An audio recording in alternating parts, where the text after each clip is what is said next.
Welcome to my channel Tech Set Go. So, Nikon's next flagship camera is no longer just a rumor. It's real.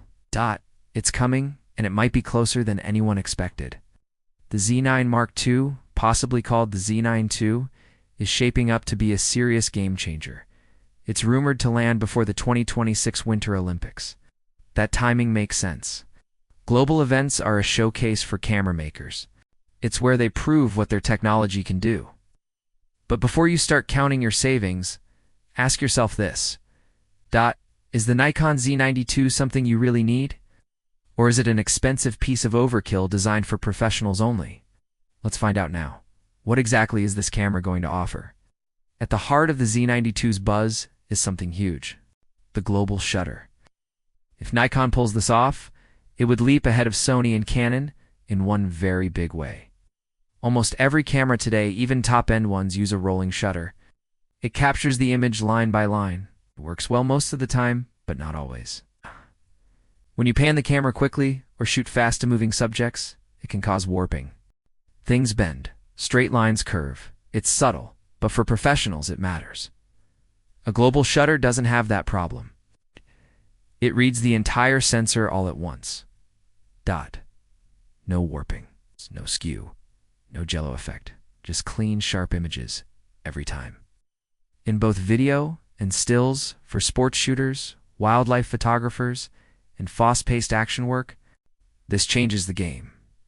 It also means flash sync can be faster, much faster. With a global shutter, there's no need to time the flash with a rolling sensor. So that opens up entirely new lighting possibilities. It's not just an upgrade. It's a different category. Now, let's talk about resolution. The Z9 II is expected to carry a 45 megapixel sensor.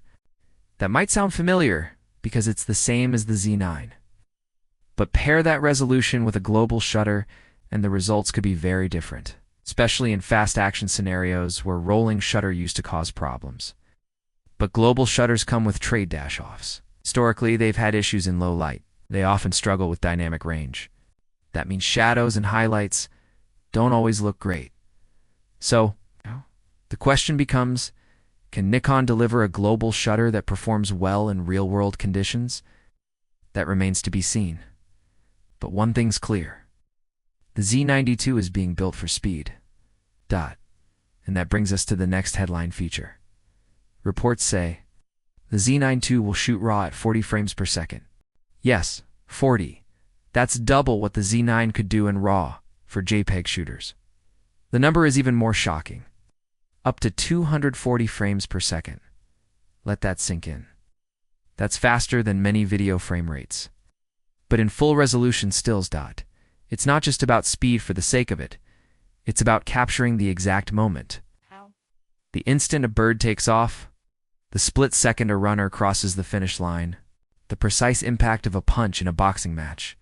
That kind of speed isn't just nice to have. For professionals, it's vital. And then there's pre-capture RAW. This feature lets the camera start buffering images before you press the shutter. So even if you're a second late, you still get the shot. It's a bit like a time machine.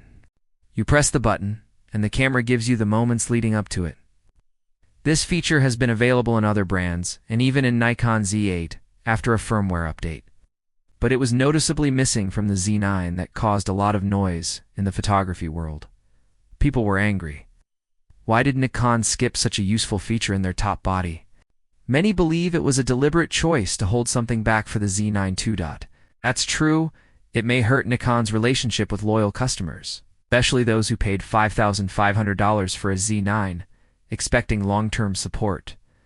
Still, its inclusion in the Z92 is a smart and necessary move. What's going to power all this? A new processor. The Z92 will come with Nikon's next-gen XPE8 chip. This processor will be doing heavy lifting, handling the high-speed shooting, managing the data flow, processing global shutter readout, driving the autofocus system, supporting video features, all of it. That's no small task. It's expected to support advanced video features too, like 8,000 recording and high frame rate. 4K Nikon has already introduced Unlock 2 in some models. That gives you more flexibility in post-production color grading.